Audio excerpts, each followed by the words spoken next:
Olá, irmãos, estamos começando mais um Comece Bem. Eu quero ler 1 Samuel capítulo 2, verso 22. Eli já estava muito velho, mas ele sabia o que os seus filhos faziam a todo o Israel e como o conquistavam, e tinham relações com as mulheres que prestavam serviço à entrada do tabernáculo.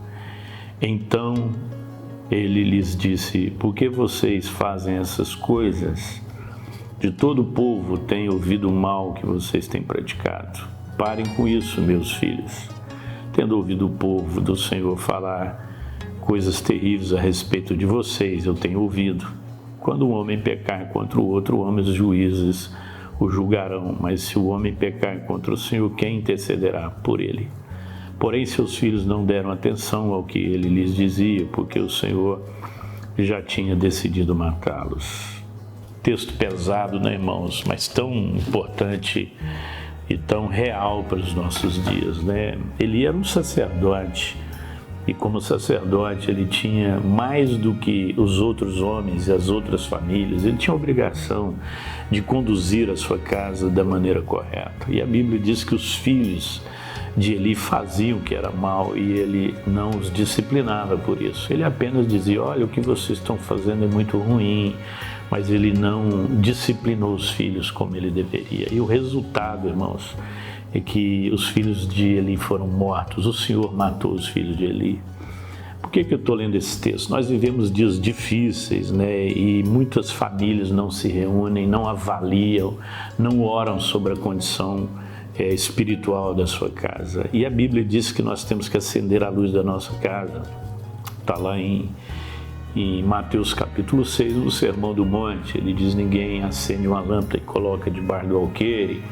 E depois ele fala de iluminar uma cidade. Então as luzes da nossa casa precisam estar acesas. Então toma cuidado, porque os seus filhos, alguém da sua casa, pode estar vivendo de forma errada, e você sabe disso, e você não os disciplina.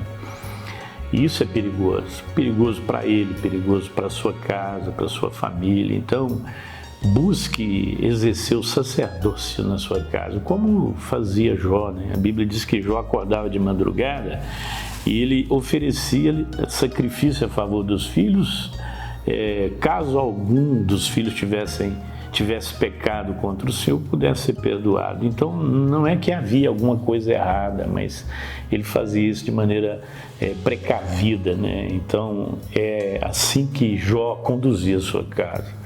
Que você acenda a luz da sua casa, discipline seus filhos, oriente seus filhos, disciplina seu marido, corrija sua esposa, mas não deixe a sua casa viver debaixo de escuridão, não deixe a sua casa viver em perigo. Tem muitas famílias em perigo. Então a minha palavra para você nesse dia: trabalhe, assuma suas responsabilidades, mas não descuide da sua casa. Senhor, nós te agradecemos porque temos uma família, Senhor. O Senhor nos deu uma família e esse é o nosso primeiro rebanho. Queremos colocar aqui no teu altar a nossa casa, esposa, esposo, filhos, pais, para que o Senhor nos conduza, ó Deus, em santidade, para que não aconteça conosco o que aconteceu na casa de Eli, um sacerdote, Senhor. Que não haja descuido, que haja vigilância, que haja consagração nas famílias, Pai. Assim oramos em nome de Jesus. Amém e amém.